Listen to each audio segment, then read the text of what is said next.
大家好，我係 Mr. Manso。今日我為大家講呢就係 Cosine formula 語言公式。好，不過講之前呢，我哋有啲 prerequisite knowledge 前設知識嘅第一部分。OK， 嗱，見到呢幅圖，大家諗起啲咩嘢呢？ Sin theta、cosine theta 定係 tangent theta 呢？有冇人知道啊？喺呢一個 setting 裏邊，到底sin theta 等於乜嘢 ，cosine theta 等於咩，同埋 tangent theta 等於咩呢？冇錯啦 ，sin theta 等於 y over r，cosine theta 等於 x over r。咁當然啦 ，tangent theta 就會等於 y over x 嘅。OK，prerequisite knowledge 1就搞掂啦。好，跟住我哋去 prerequisite knowledge 2啦。有冇人記得乜嘢係距離公式呢？根據呢個 setting， 你記唔記得條 formula 係咩呢？當然啦 ，distance formula，AB 咧就會等於開方根嚇。x 有 x 減就 x 二減 x 一啦，二次啦，就 y 有 y 減就 y 二減 y 一二次啦，係咪？不如大家又計下畫面上高 AB 嘅長度係幾多呢？ x 有 x 減咁咪15減3咯 ，y 有 y 減呢就係10減以5咯。咁當然啦，最尾就會係12嘅二次加以5嘅二次，咪就係跟169，即係等於13咯。好，跟住我哋就翻去呢一個嘅 cosine formula 啦。畫面嘅三角形叫做 A、B、C 啦，冇乜難度嘅啫。確認一下先嚇，角 A 對住嗰條邊叫咩呢？當然就係長度細楷 A 啦。咁樣角 B 對住嗰個長度係咩啊？當然係長度細楷 B 啦。我而家就將呢一個三角形呢，就擺咗一個坐標上高。OK，C 呢，我哋就叫做原點，個坐標當然係00啦。B 嘅坐標係咩呢？當然係 A0啦，因為由原點行住 A 咁多格去 B 嗰度啊嘛。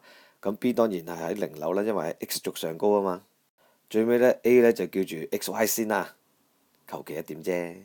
咁我睇翻 prerequisite knowledge 1啦。根據呢一個 setting 呢，我哋知道啦，sin theta 呢就會等於 y over r，cosine theta 就會等於 x over r。喺咁嘅情況下，去翻我哋呢一條數嘅 setting，咁 sin C 即係呢隻角啦，到底等於咩呢？ cosine C 又等於咩呢？當然啦，聰明嘅你好快會 spot 到啦。sin C 啊，sin cos C 咪就係等於y over b 咯。因為今次嗰個所謂嘅半徑，我哋用咗 b 去代替咗 r 啊嘛。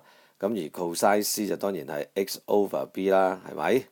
再進一步問呢 y 可以等於咩呢？根據呢一個嘅方程，當然係等於 b 乘以 sin C 啦。咁 x 又可以等於乜嘢啊？照板煮碗，將個 b 乘過對面，咪 x 等於 b cosine C 咯。好，而家我就用呢個 setting 呢去寫低呢一個嘅距離公式。AB 等於咩呢？當然係 x 數值減 x 數值，咁咪即係 x 減 a 咯。y 數值減 y 數值就 y 減0啦。OK， 左右手二次啊，咁啊成為咗 AB 二次等於 x 減 a 二次再加 y 二次嘅。好。咁就首先一件事啊，其實 A、B 嘅長度，我哋喺呢個三角形裏邊嘅 setting 可以叫佢做咩呢？就當然係長度 C 啦，因為佢對住角 C 啊嘛。再下一步咧，好簡單地咧，將佢展開啦。咁就要問啦，到底 A、B 我係咪成日都要寫 A、B 呢條線？我除咗寫 A、B， 仲可以寫咩？冇錯啦，可以寫佢係 C 長度嘅。嚟到呢一刻呢，我唔想見到啲 x 啊，唔想見到啲 y，咁點算呢？冇錯啦，我哋可以將啲y 等於b sin C 啊，同埋 x 等於 b cosine C 代翻入去嘅。代完之後呢，我哋發覺呢就冇晒 x y 喺度啦，發達啦，咁就得翻晒啲長度 A B C 啊，同埋一隻角 C 咁大把嘅啫。有冇得簡化啊？首先呢，我哋就拆咗括號先啦。兩隻 b 相乘，兩隻 cosine C 相乘，咁呢邊呢就係兩隻 b 相乘同埋兩隻 sin C 相乘啦。好，我哋移一移項嘅啫，咁啊 A 二次喺最前邊，咁樣兩個 B 二次項就喺中間，最尾呢就係減 2AB cosine C 嘅。中間有冇得搞下佢呢？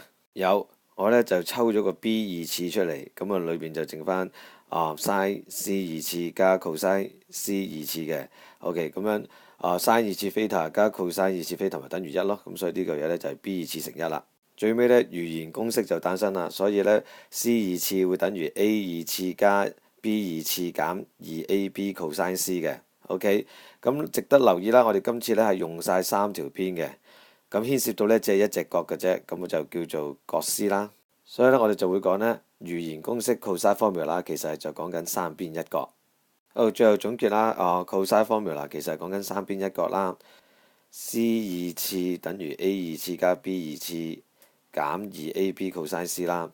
咁留意啦，嗰個主項 C 呢，長度就會對住隻角 C 嘅。咁個情況呢，就係同 sin formula 一樣嘅，都係對住晒嘅。OK，咁就餘弦公式呢，我哋用嘅時候呢，就係因為呢，就係講緊三邊一個嘅關係。正弦公式 sin formula 呢，我哋用嘅時候呢，就係講緊兩邊兩個嘅關係。多謝大家啦，拜拜。